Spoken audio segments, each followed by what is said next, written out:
Assalamualaikum warahmatullahi wabarakatuh.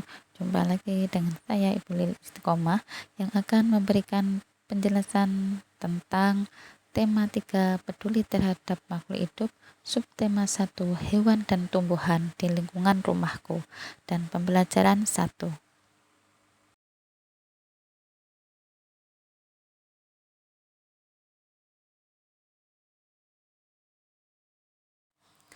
Sebagian besar masyarakat Indonesia mengkonsumsi nasi sebagai makanan pokok. Apakah kamu tahu bahwa nasi berasal dari beras dan beras berasal dari padi? Mari kita mengenal padi. Anak-anak, padi adalah tanaman yang sangat penting di Indonesia. Padi menghasilkan beras. Banyak penduduk Indonesia yang mengonsumsinya. Padi dapat tumbuh di daerah panas dengan curah hujan yang tinggi. Daerah utama penghasil padi adalah Jawa Barat, Jawa Timur, Jawa Tengah, Sulawesi Selatan, dan Sumatera Utara. Dan untuk lumbung padi itu berada di Kerawang, Jawa Barat, dikenal sebagai lumbung padi nasional. Pertumbuhan padi dibagi menjadi 3 tahap, yaitu yang pertama, benih atau biji padi dimasukkan ke dalam karung goni dan direndam 1 malam di dalam air mengalir supaya perkecambahan benih terjadi bersamaan. Yang kedua, benih ditanam di lahan sementara. Kemudian yang ketiga, yaitu bibit yang sudah siap dipindah tanamkan ke sawah. Biji atau benih tadi akan tumbuh berkecambah hingga muncul ke permukaan. Bakal, akar, dan tunas menonjol keluar lalu batangnya memanjang. Petani juga mengairi, memberi pestisida dan pupuk pada tanaman ini. Selanjutnya, tanaman padi berbunga hingga gabah matang. Berkembang penuh, keras, dan berwarna kuning. Gabah adalah bulir padi yang terbungkus dalam sekam atau kulit padi.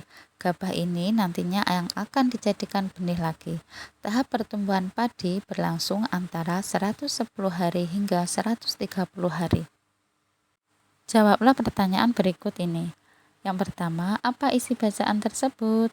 Yang kedua, mengapa tanaman padi penting bagi masyarakat Indonesia? Yang kemudian, yang nomor 3, di daerah yang bagaimana tanaman padi dapat tumbuh? Yang keempat, berapa lama proses tanaman tersebut tumbuh? Yang kelima, apa yang dimaksud dengan gabah? Kemudian, marilah anak-anak kita mempelajari tentang pantai. Pantai adalah daerah yang berbatasan langsung dengan laut. Pantai ada yang landai dan ada pula yang terjal. Pantai yang landai biasanya digunakan untuk objek wisata. Dataran tinggi. Dataran tinggi adalah permukaan bumi yang ketinggiannya 500 meter di atas permukaan laut.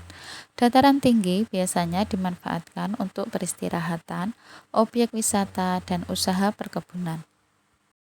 Kemudian, marilah kita mempelajari tentang dataran rendah. Dataran rendah adalah permukaan bumi yang datar dengan ketinggian kurang dari 200 meter dari atas permukaan laut.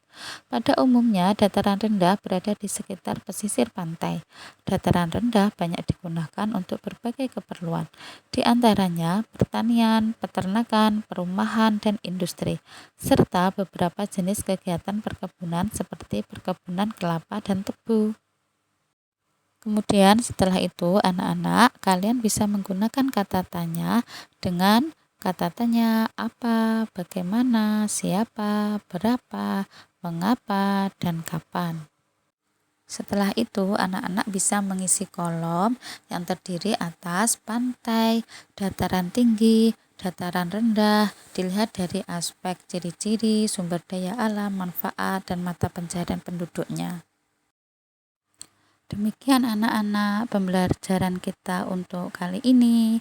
Semoga bermanfaat dan tetap semangat. Wassalamualaikum warahmatullahi wabarakatuh.